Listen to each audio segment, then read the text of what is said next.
Yo,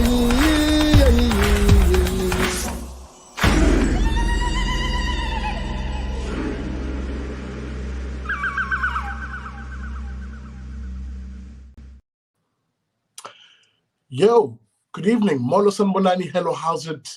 And a warm good evening, Renant and Shalom. Welcome to another episode of the Big Daddy Liberty Show. So it's good to have you guys on. You know what time it is when it is a Wednesday at 7 p.m. We have a, what shall I call it? A rather gloomy topic tonight. And in all honesty, we won't really spend much time on it, except there's a very interesting piece that I picked up this week, which again underscored the crisis we're facing as South Africans, amongst all of the other, or rather, let me phrase it this way. In a country that already faces so much, by way of one crisis to the other, out of the fire and quite literally into the frying pan in many circumstances, there are some amongst us as South Africans who have taken the decision, and I place no moral judgment on you, by the way, especially if you're doing it for the benefit of family, protecting your family. Some of us, therefore, have taken that decision that, maybe it might be time to leave the country. Just to quickly dispel any notions, I'm not going anywhere. But I did frame it that way because in the title, that is because there are lots of South Africans who are doing exactly that. They're leaving South Africa, and there are a myriad of reasons, from the crime, the political unrest, especially what we saw in this country about 3 weeks ago to 4 weeks ago. The corruption, the completely decayed state of government. Sorry, let me just put my phone on silent so it doesn't. There we go.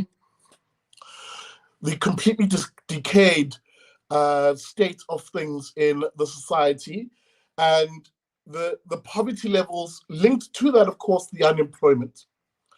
These are some of the things that are prompting many of our fellow South Africans, brothers and sisters, to consider the decision to actually leave. And as I said at the beginning of the broadcast, I judge no one. There is no moral judgment placed on South Africans who've made that decision.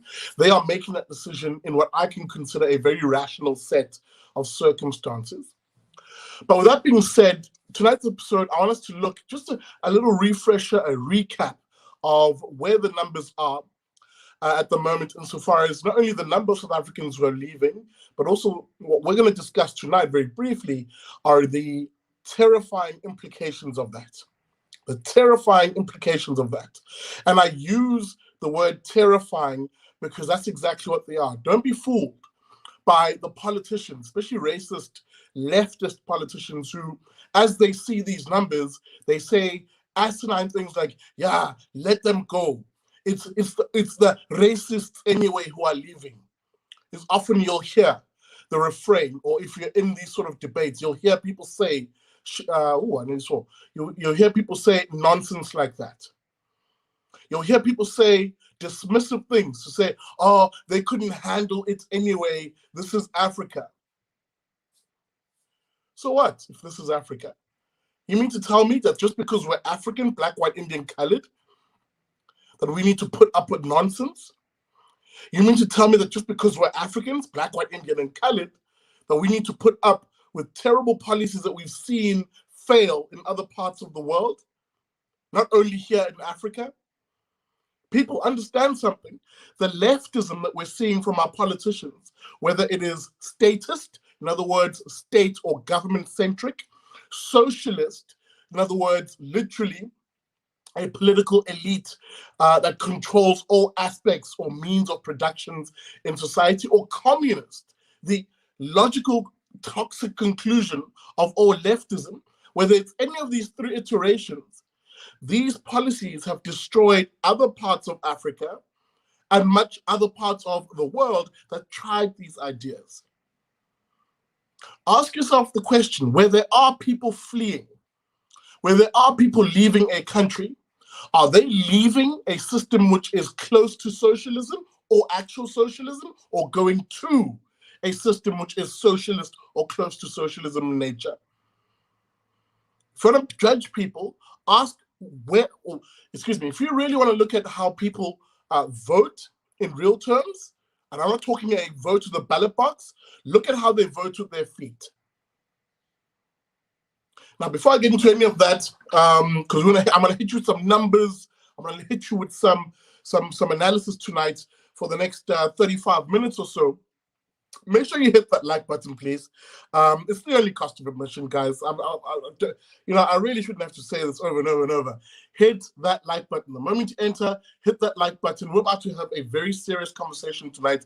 And who knows, I might even open up the lines to you who's watching. If you're watching the show, you could very well be a part of this conversation. And I especially want to hear from those South Africans who have taken the decision already to leave.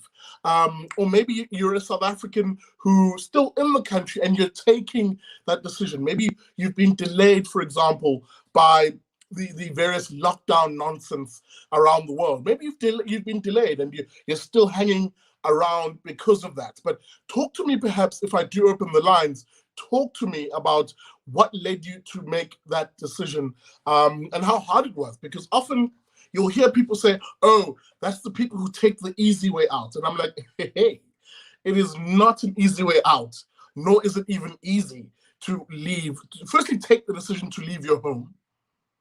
Because I don't care what people say, and I don't care if you've been living in Australia or England or America or Canada for years now, you are still a South African. You are still very much African. Your soul is quite literally rooted in the place of its birth here. The soil that runs, or rather, the soil that we walk on, that we run on, that we live, we play, we die on, is very much intrinsically linked to who you are. And I don't care what people say, because you often hear two types of expats. The honest expat who says, look, yes, I've moved, and yes, I'm happier, but I still recognize that I for as long as I've been in this particular country, wherever you are, you realize that you're not really a part of the society there. Yeah, I mean, you're a part in a practical sense and an everyday sense. But emotionally, spiritually, I'm sure you feel a disconnect of sorts that brings you back memories of home, where you grew up, the memories you grew up with, the people you grew up with, your family. Of course, those things are still very much intrinsically linked and make up who you really are. And then you have the other expats who say, stuff it, I left, and I've never looked back, they'll say. But I know that guy's lying. Because we look at each other from across the ponds, wherever you may be, you look back home and we look at you. And we recognize the truly tragic circumstances that led to that. That led to countrymen having to look at each other from across a fence or across a pond or pool of sorts. So we're going to have that conversation rather briefly as I hit you with the numbers, because I can tell you now, and where I began this conversation, or partly where I began this conversation, don't listen to the politicians and the political elites who put up a brave talk, a bluster in public to say, let them leave, blah, blah, blah, blah, blah. We don't care. It's just the racists who are leaving anyway. And as soon as they go, then we can concentrate on rebuilding the country. Duck, man. Nonsense. They know the dangers of what it means for tax-paying South Africans, productive, competitive, doer type South Africans leaving with their savings and their rands. There is no socialism without a middle class that can be taxed and fleeced as we are in this country. There are no grand dreams of communist utopia, as we often hear from the likes of the ANC and the EFF and all those trashy lefties, without a middle class and even a wealthy elite that funds their lofty political dreams. That is the bottom line of it. So that when you hear these idiot politicians shouting out from a place of pride, foolish pride, let them leave, they'll say, you'll know that it's a lie, because the numbers are beginning to tally up and it's frightening even them. But what am I talking about? What am I talking about? So today, just chilling, studying for my gun license or my various gun licenses, and I see an article pop up on my screen from, where is it from? This is Reuters, international news agency Reuters. Now, before I get into this, guys, I'm looking at my likes and my engagement. It's nowhere near where it should be. The numbers are growing. Welcome to it. This is the Big Daddy Liberty Show. Hit that like button, please. Hit that like button. Get that engagement up, guys. I want the engagement over 50%. You're currently sitting at 61 likes cumulatively across the platforms. Get my likes up, people. Get my likes up. Get my likes up. Whilst you're doing that, and I wait until I see those numbers tick up aggressively, get my likes up, people. Let me just prepare my notes down here, because there's a lot of data that's coming in now that is incredibly, incredibly frightening. Because it should send a cold chill down your back when you read the following. And I'm going to pick out a choice quote here, because it speaks to the political and the economic future of the country, when in real terms, those who pay for it, so to speak, and that's a lot of us, by the way, the South African taxpayer isn't just the wealthy and the middle class. Even the working class and even poor individuals pay taxes. And don't think it's just the middle class who are leaving the country. Even working class individuals are leaving this country. Highly skilled individuals whose skills are sought elsewhere in the world. I can see my likes going up. Thank you very much. Let me get back into the show. The headline I then pick up was "Pandemic Spurs the Flight of Top Earners from a Debt-Laden South Africa." Cape Town, it begins with the story of a particular restaurateur in Cape Town, one Adrian Hochman, has watched over the years as friends packed up and immigrated, but he rationalized that, the power cuts, the threat of crime, the uncertain future were just simply part of doing business in South Africa. That was his rationalization. But that was before the global pandemic took its toll on Africa's most industrialized economy, that's South Africa. And now he finds himself in a situation where that same chap is leaving for Canada next year. And again, this is a trend, as I said, that has always been a thorn in the side of South Africa from the very, early years of our democracy to now. There are South Africans who have made the political calculation that for themselves and their families, it would be best if they left the country. And I said it at the beginning, I do not judge those South Africans, especially when you're doing it for the protection of family.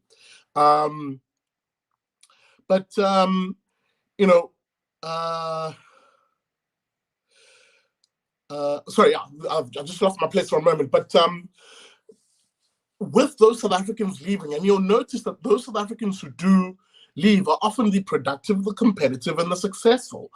Those who are the lion's share of people who contribute to the tax fiscus at the most basic government level, but broadly to the economy, who create the jobs, who create the income that the state taxes, with South Africans still calculating the cost of the worst unrest in nearly 3 decades after the violence, that erupted last month in the midst of a third wave of infections, blah, blah, blah.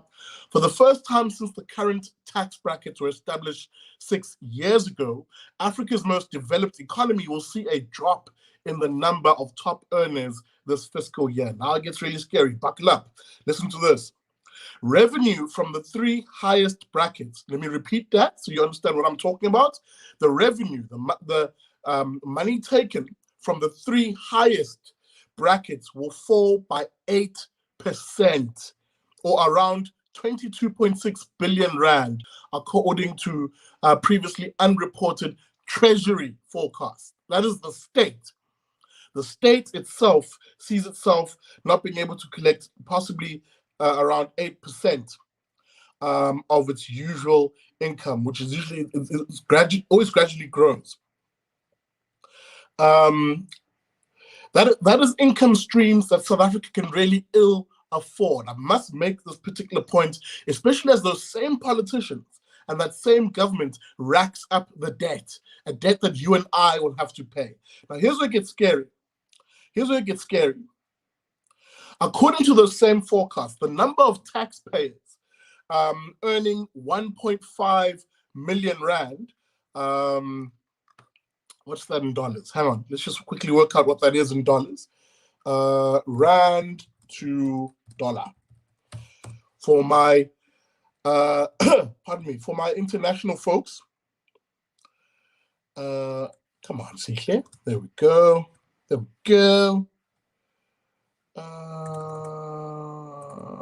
That looks about right. Yeah. So it's about what, $102,000 or so, just $102,000 or so dollars. Shout out to you, Vernon. I see you in the comments, homie. So $102,000 or so. Let me get back to that article. So according to the forecast, this is the forecast by the National Treasury, the number of taxpayers earning 1.5 million rands or just over $102,000 will more than shrink by 9.6% for the 21-22 year. That's this year into next year. The 1 million rand to 1.5 million rand bracket, that's the bracket just below, is expected to contract by a whopping 13%. And of course, those earning between 750,000 rand to 1 million rand will shrink by a percent, just over a percent. Take a moment to really think about that. As things are, the lion's share of South Africa's income taxes are paid by just over 600,000 people. Yeah, you heard that right. 600,000 people already are in a situation where they pay the lion's share of South Africa's income taxes. South Africa does not have a big tax base. There are 60 million of us, but in real terms, just over 600,000 South Africans are paying the vast majority of income taxes in this country.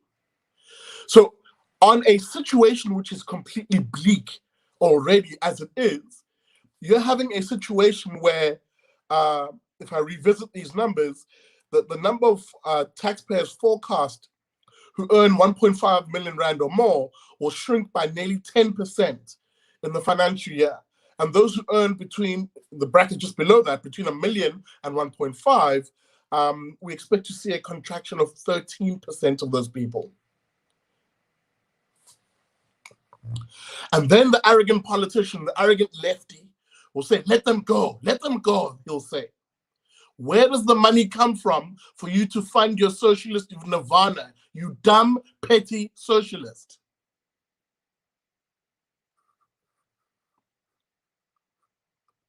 And don't let them pivot to race, because I know they'd like to do that shit. Oh, so I'm angry. Don't let them pivot to race. Oh, it's just the whites who are leaving. You know, let the racist whites go. Because then when you talk to a lot of these companies that do the immigration stuff, when you talk to these companies that are literally facilitating South Africans leaving our shores, they will tell you, we have seen well, for them, because it's their profit margins, a healthy uptick, they'll tell you, of Black, Indian, and colored South Africans leaving this country. And those South Africans are citing the same reason as the alleged racist whites are citing. So clearly race is not the issue here, nor even the supposed racism, this asinine trope that is thrown at white South Africans. Clearly that's not the reason. When those same Black, Indian, colored South Africans are telling you it's the crime, the lack of opportunity, the poverty, the unemployment, the corruption, the political unrest that is pushing us to leave the country of our birth.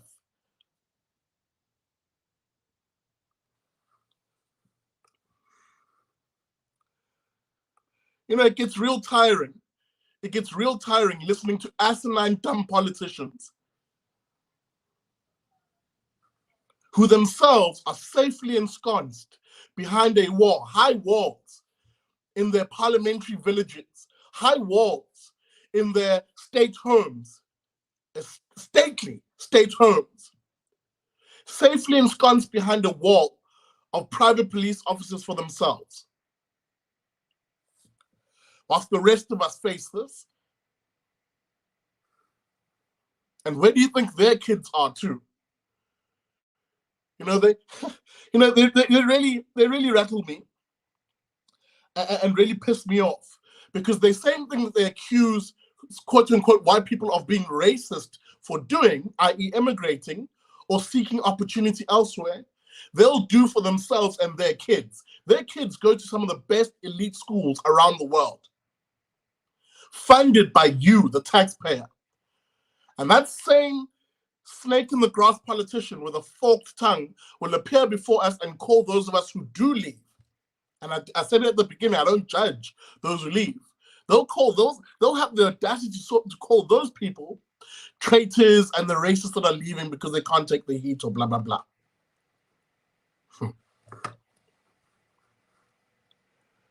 Meanwhile, those of us who are smart enough and can realize the disaster that is building around us are working our asses off to say, hey man, try and stay. I know it's a tough argument to make, but the argument really is try and stay, because whatever South Africa that we were trying to build post getting rid of parties like the ANC, the EFF, and the lefties has to be one that is founded on these liberty values. If you want to call them conservative, then these conservative values, classically liberal values, the values that I often talk about in this country, of who we are as South Africans. That's the South Africa that I'm working to build. And millions more people actually really want to build and are making an effort to build. But if that South Africa is to be built, if that South Africa is to endure, and not only endure, actually be realized, then we can't be losing those of us who are the productive, the doers, the competitive ones, the job providers, the economy igniters. We cannot be losing them. Not just because of their rands and cents, but also because they're fellow South Africans.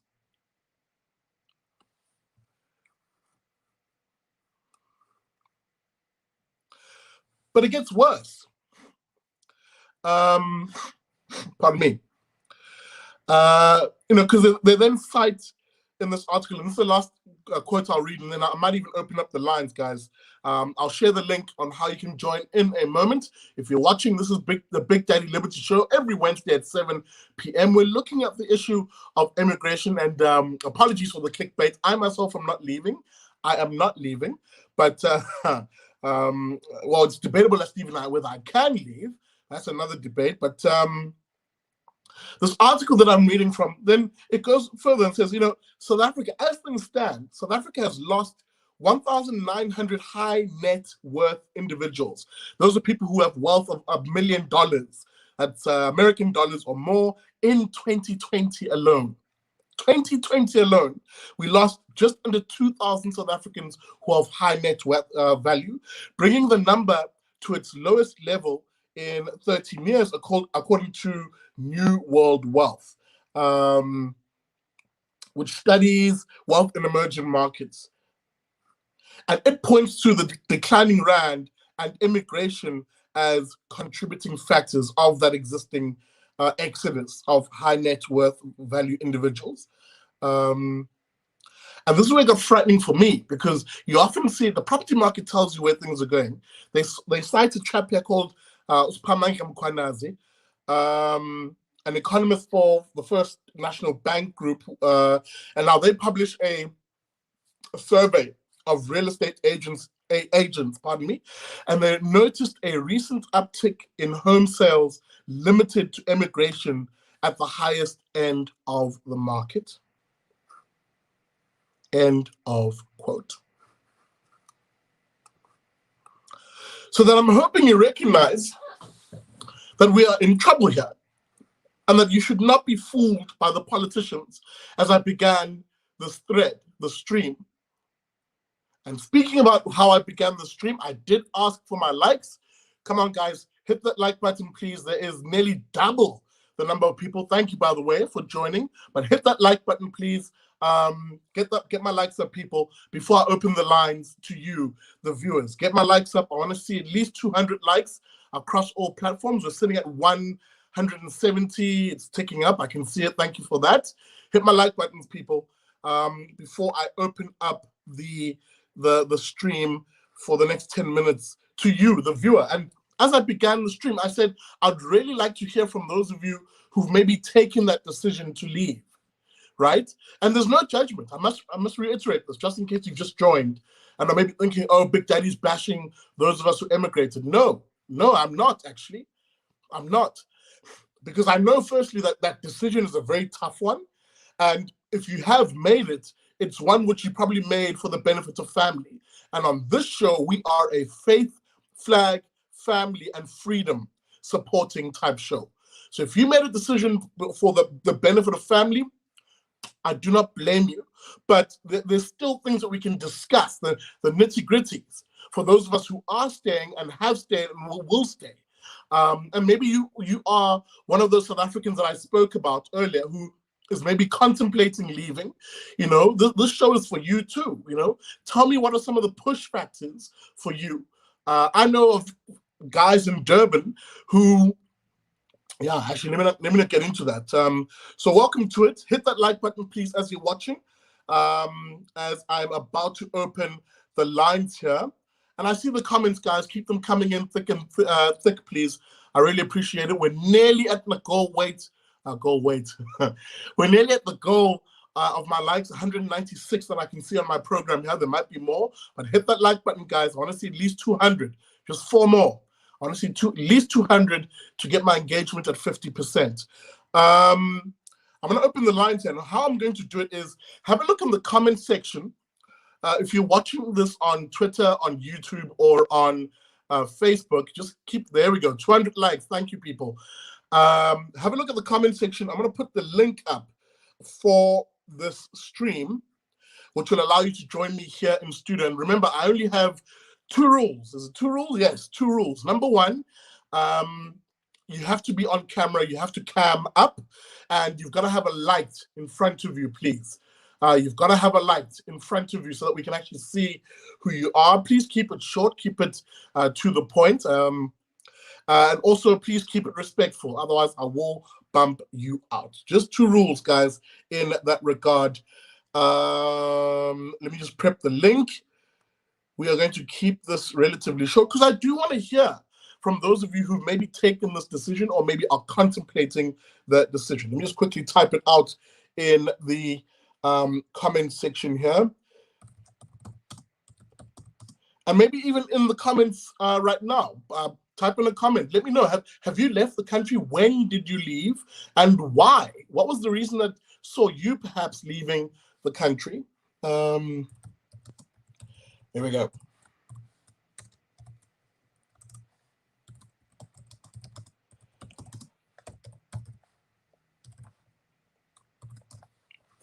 All right, guys, I have posted it in the comments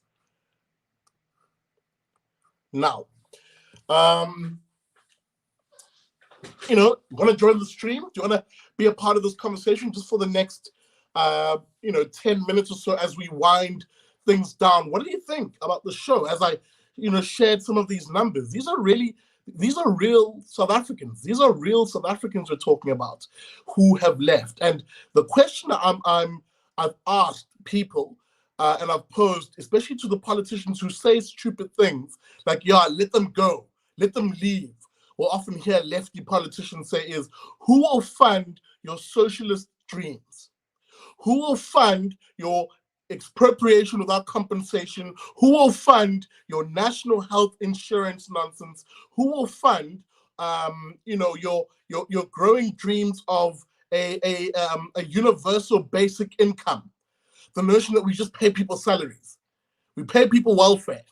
Who funds the welfare state if the very people who are the most competitive in your society, the very people who are the doers, the very people who are the job creators are the ones who are leaving? And by the way, this is not a white thing. Black, Indian, and Khalid South Africans are leaving just as much, especially those of us who have scarce skills, and I mean sort of artisan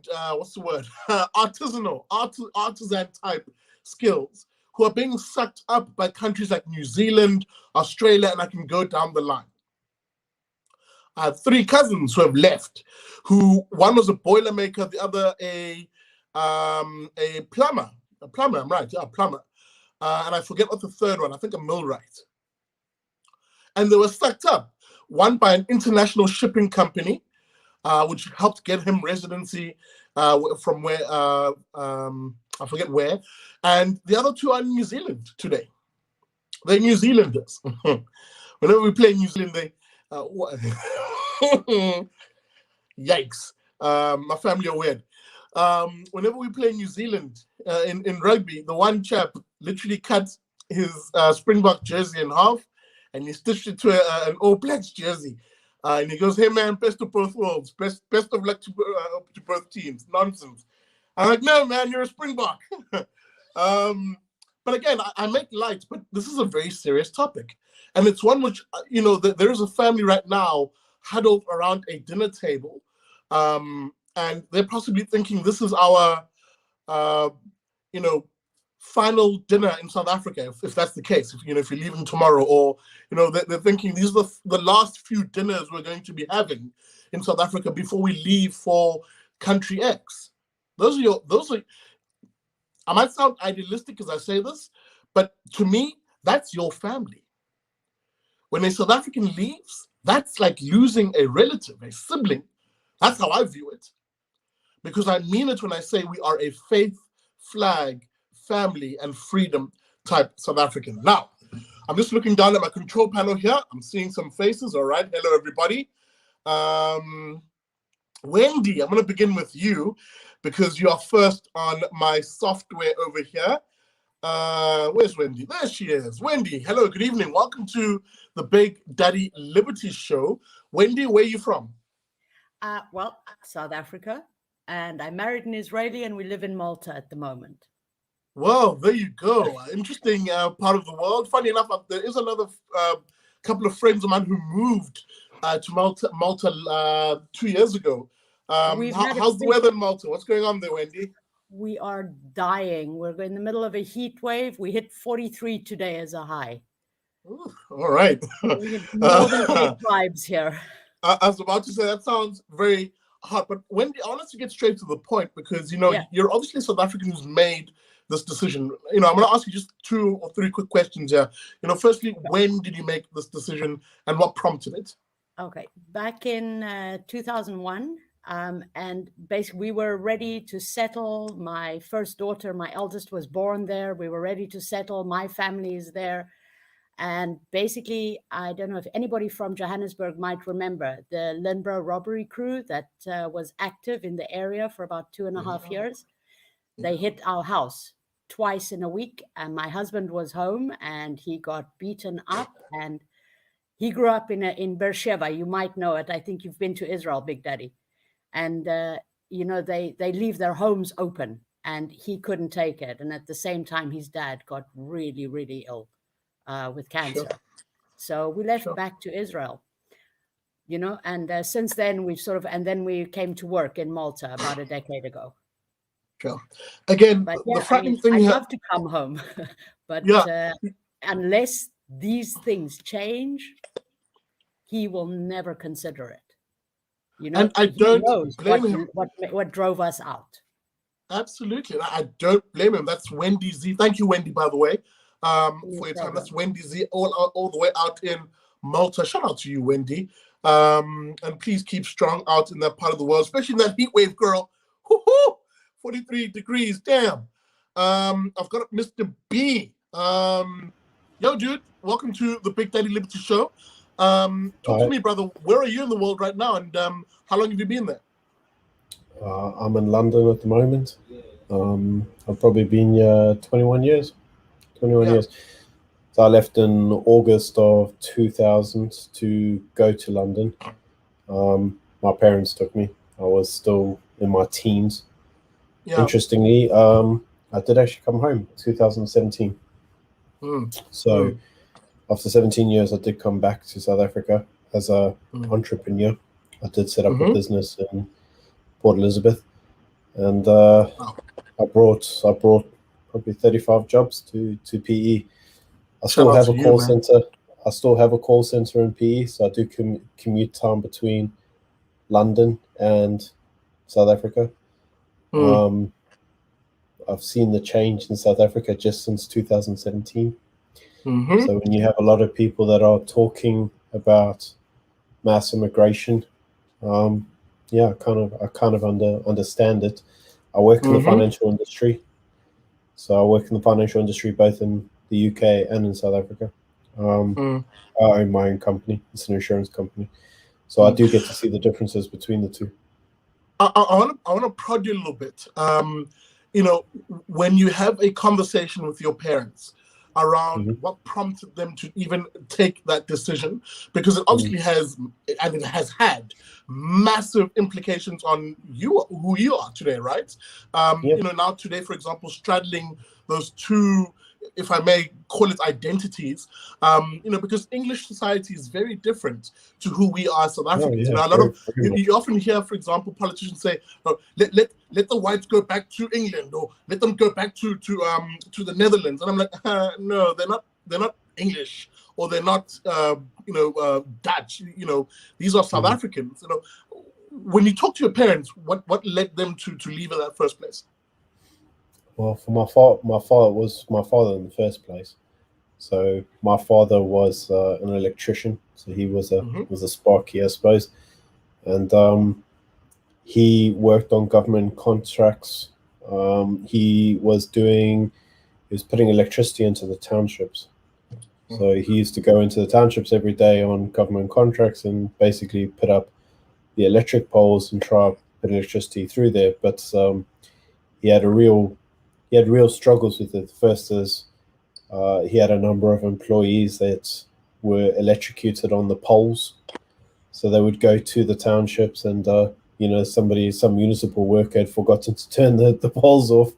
And they'd end up getting fried on the poles, which had massive implications for him. They would give him cables that were destroyed, or they weren't really of a good quality, and then kind of moan at him for not getting the job done. So, and then obviously, as you know, in 1998, they introduced more affirmative action. It wasn't yet BE. BE was really a creation of Zuma, but it was started with affirmative action. And so the contracts were then going through to what was, I suppose, the start of what became BEE. You know, it became they wanted to see some equity with the black partner. They didn't say like what they say today, you know, we have level 4 to 1. But he lost his contract to someone else who did have a black partner, and ultimately he found himself in a position where he was unemployable. And ultimately he was given a job in London to look after electric grids here. So he came, and that was the end of it, really. Mr. B, I'm going to let you go, brother. Just very quickly, where are you now? Are you here in SA or London? No, I'm in London at the moment. All right, brother, all the best to you. Thank you very much for joining me on this show. That's Mr. B out in London. Again, he raises something which is very interesting. I'll be very brief. You know, the other push factor really has been, and it always has been, to be brutally honest, always remember, politicians and their decisions are always at the helm of why South Africans are leaving. Either a failure of states or an actual reason, or policy of states is one of the many reasons that push South Africans, black, Indian, white, colored, out of the country. And especially those white South Africans who are pushed out by racialized empowerment policy that is often claimed to be for the benefit of broadly black South Africans, but really, in terms of the outcomes, has been for the benefit of mostly elites. Black elites is a reasonable push factor, in my view. And it's one of the many reasons why on this show we say we need to scrap race-based policy for empowerment and move in a non-racial direction when it comes to empowerment policy. And so that we become an opportunity society and not one where opportunity is based on, picking winners and losers using race. How that is any different to apartheid or colonialism boggles me when I hear people try and defend race-based policy. I have a question here from Kali Pugeni or Pugeni. Who is the source of your forecast mentioned above? It was the Treasury, the National Treasury itself. Government was making those forecasts. I'm going to keep putting your comments on screen, guys. I've got one more guest I can see in the background. There he is, Justin from Durbs. Shout out to you, Justin, from my hometown. How are you doing, Justin? Good luck on yourself, Big Daddy. Good, man. Thank you for joining us on the BDL show. The topic tonight, we're looking at those South Africans who've either left or are in the process of leaving. And we're really asking the question, what are some of the influences that you, if you are one of those South Africans, what's prompted you to make that decision? It's a very simple thing, Big Daddy. It's a very simple thing. There's nothing complicated about this. Yeah. You want to be equal. Simple as that. Yeah. You want to be treated fairly. You want to be treated equally, regardless of race, culture, religion. All that doesn't matter. You know what I'm saying? All that really doesn't matter. You just want to be treated equally. And the scary thing, sorry, Big Daddy, the scary thing is, I'll be honest with you, if you speak to a lot of South Africans that have left and a lot of guys that are planning on leaving, no one wants to leave. I'll be honest with you, I don't want to leave. No one wants to leave. This country is beautiful.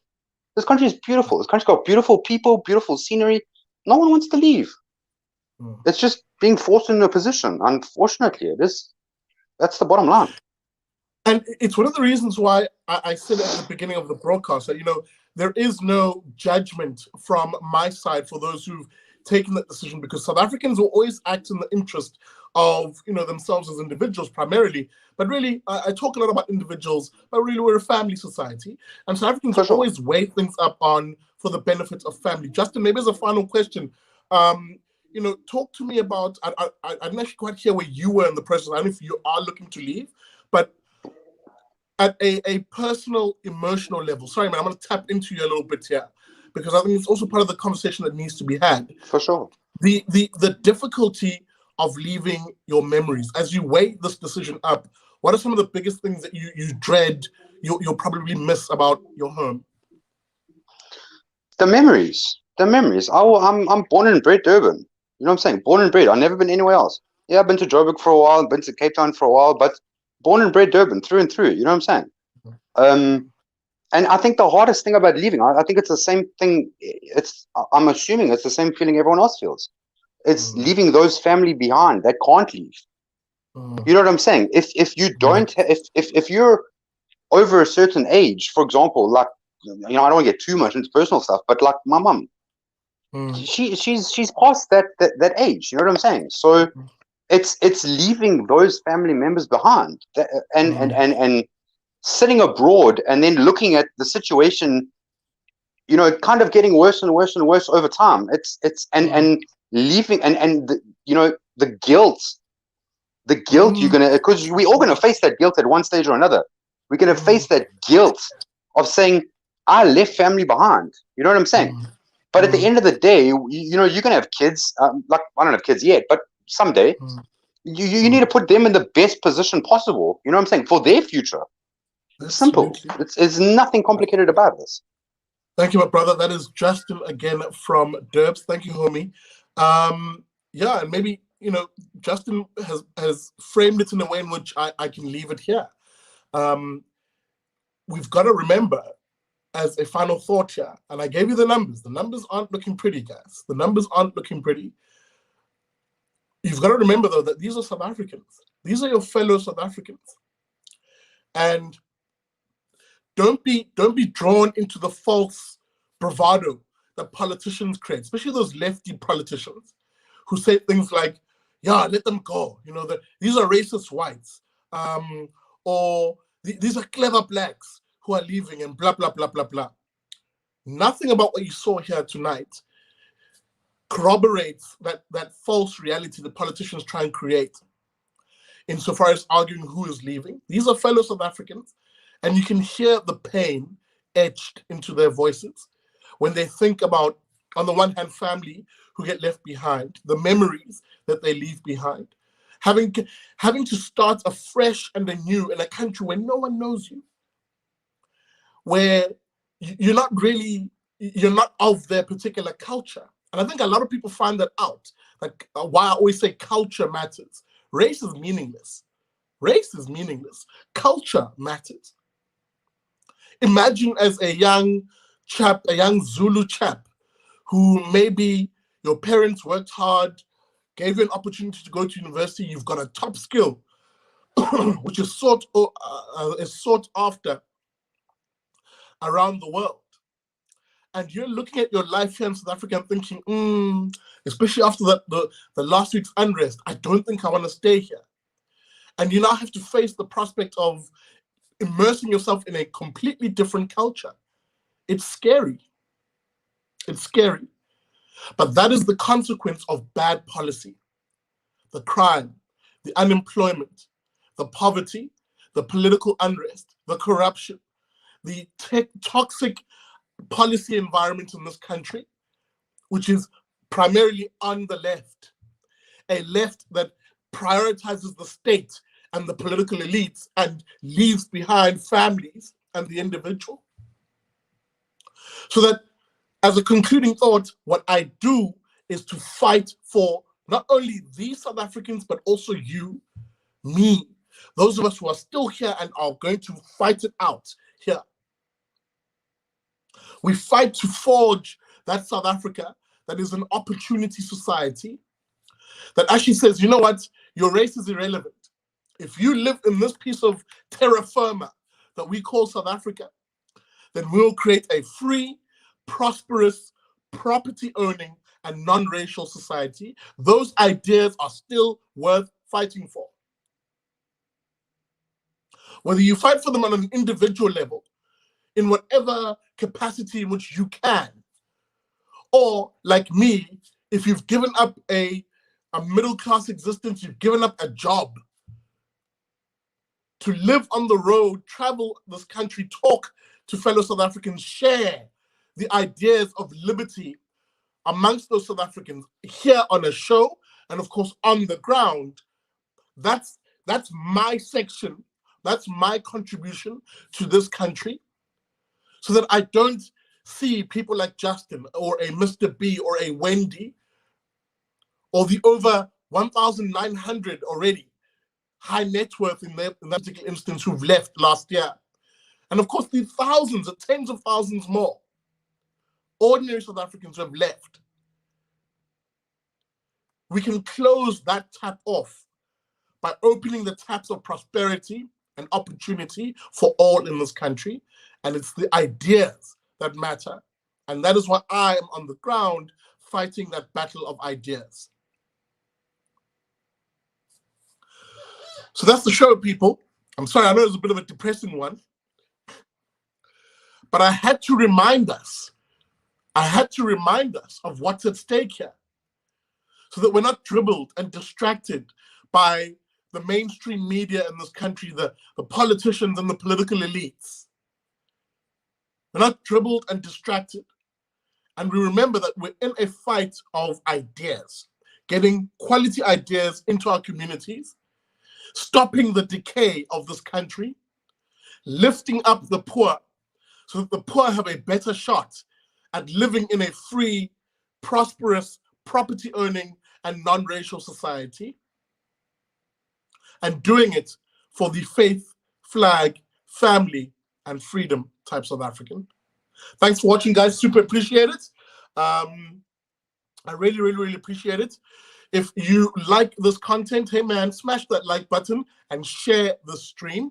If you want to support the show and the channel, all of that information is in the descriptor of the video. As little as $50 a month or $2 a month helps me get around and do exactly the work that I speak about, both on the show, which I like to call the air war, and the ground war, which is me in communities forming these little clubs around the country. And I'll share that with you very soon under the soon-to-be-launched Mazakele campaign. Goodness me, there's a lot that I'm working on in the background. And for those of you who did ask, thank you for asking. The weight loss journey is still going well. I had that first 5-day fast just to help me break my old bad habits. But now I'm on day-to-day fasts, what's called OMAD, 1 meal a day. Can be 2 sometimes, but I fast every day for 20 hours, and I have a 4-hour eating window. So that's what I'm doing now, and I'll occasionally do long fasts every now and then. But I'm basically doing OMAD and following a keto-based diet. That's a low-carb diet, as we are on that goal to get my health right and to beat obesity. With that being said, thanks for watching. Super appreciate you. I really like you guys. Damn it, let me re-scratch it. I love you guys, man. And maybe with that being said, where is my, there it is. Maybe with that being said, as I always say, be ever wonderful, and remember, never trust a commie.